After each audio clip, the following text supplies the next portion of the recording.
This is Marcy Locke. We are locking down the truth on what is really holding you back in your life.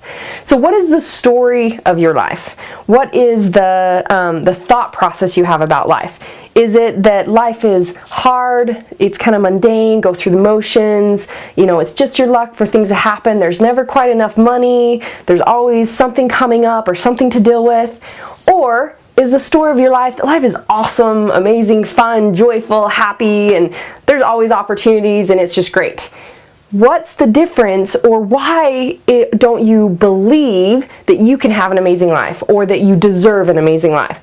What's stopping you from having that is the story of your life. And it's the story of your life is based on your belief system. So it's your beliefs that are really the story of our life and the story that we live by. So I want to explain how beliefs really come about or happen. So when you're a baby, you come with a fresh, clean slate. So say that for the first time you get an experience, what happens is an event. An event or an experience comes along. And from that event or experience, you for the first time are looking at how the world works, how people work, how money works, how relationships work. Every aspect of your life becomes a new learning experience. And from this experience, you create a decision or a belief about it.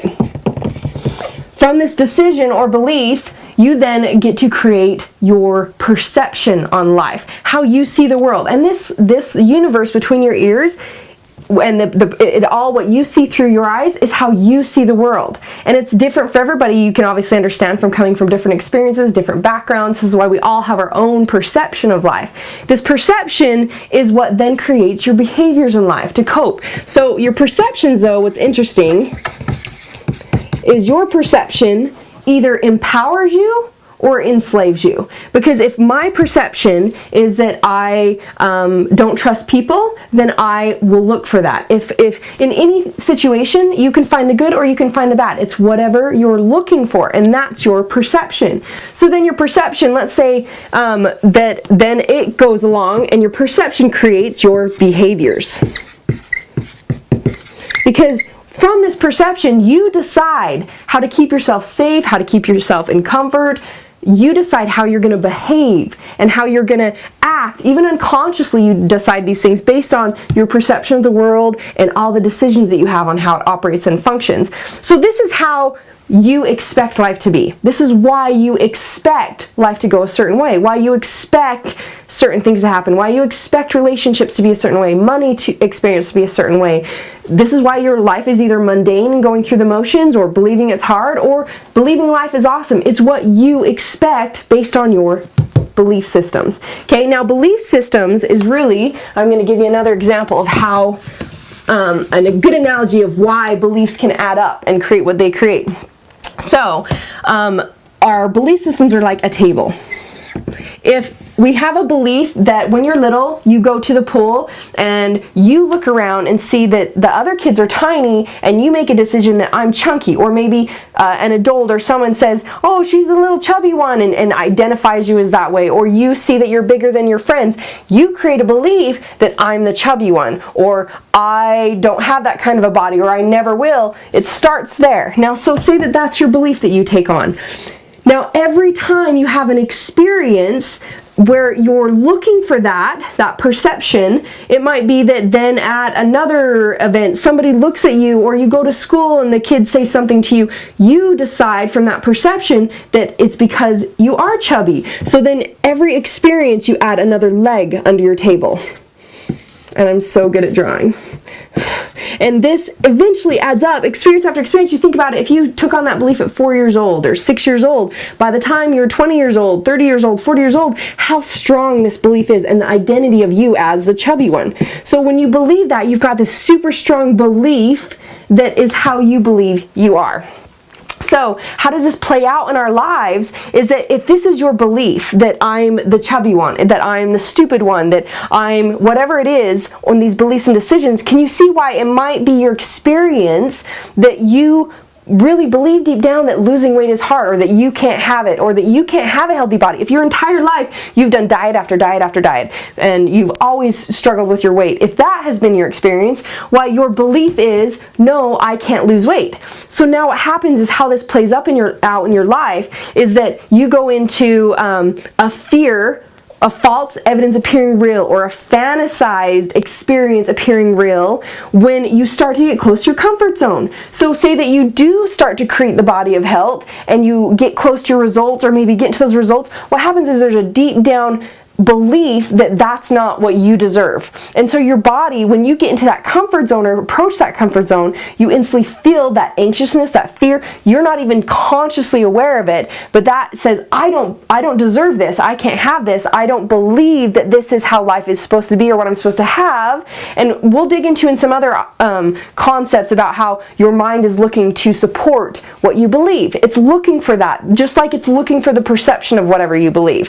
If you believe the world's an unsafe place, you're looking for it to be an unsafe thing. If you believe that people are untrustworthy, you're looking for that, and you see untrustworthy people everywhere. I was in a group discussion yesterday, and a lady was talking about how she believes that she's the best driver ever, and everyone on the road should drive like she is, and she hates driving because every time she drives, she gets pissed off at all the other drivers, and how there's always somebody cutting her off, and always this and this. And then she went on to explain this experience of how, this day happened, and this person cut me off, and then this person wouldn't let me in, and then I had to go around the block. And I thought, wow, that sucks to have that perception and that belief. I mean, no judgment, everyone's in their perfect place, but her experience every time she goes out is that she's going to be cut off and pissed off, and there's going to be bad drivers. And guess what? That's what she finds, because that's what she's looking for, because that is her belief. So your beliefs affect you in every area and realm of your life, from your relationships to your finances to your physical body to all this. Everything from the tiniest experience of the day to driving to the store to how you create the relationships in your life, the kind of money that you have. And this is why I could never give myself the body I wanted until I dug into my belief systems, because my experience was from 4 years old, seeing that it was hard for my mom, that dieting all the time, and then I took on that the body was hard and there was a lot of sickness and disease, and so I believed that I couldn't have it. So it didn't matter how many behaviors I did, I would always get to that uncomfort, and I was always just trying to be this person that I thought I should be.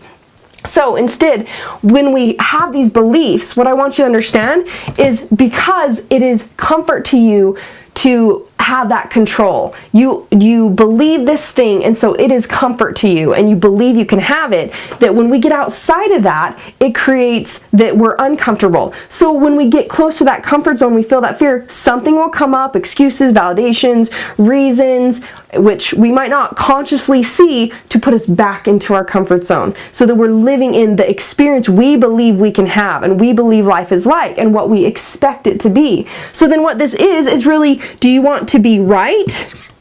Do you want to prove those limiting beliefs right? Are those beliefs serving you? Does it serve you to believe that money is hard, or that relationships are hard, or that living in a body of health is hard? Oh, that I have to sacrifice my time, my effort, my energy. I have to work out a ton. All of those are so untrue, but you'll find whatever excuse, validation, reason you're looking for to validate that you're not failing, to stay in your beliefs and prove yourself right, that you can't have it.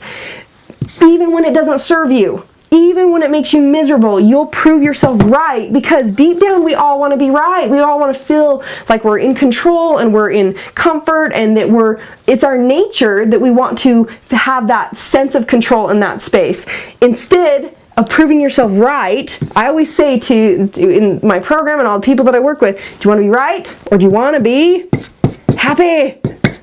I choose happy.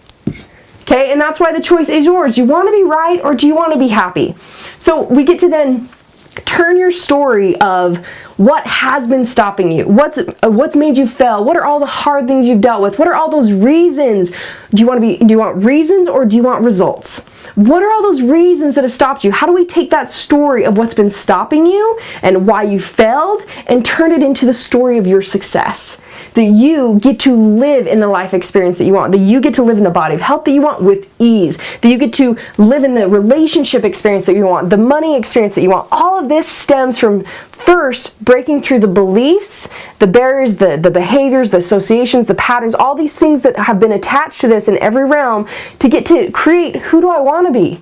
How do I get to turn that story into my story of success? It's the story that you're telling yourself. You stop telling yourself the story that's not working for you, and we get to create a different story. So join me in the webinar. I'm going to really dig into belief systems and how when that fear shows up, how unconsciously we create the anxious, the sabotage, and how we break through that and create whatever we want in every single moment. So I'm Marcy Locke reminding you, power of choice is yours, so choose your best life.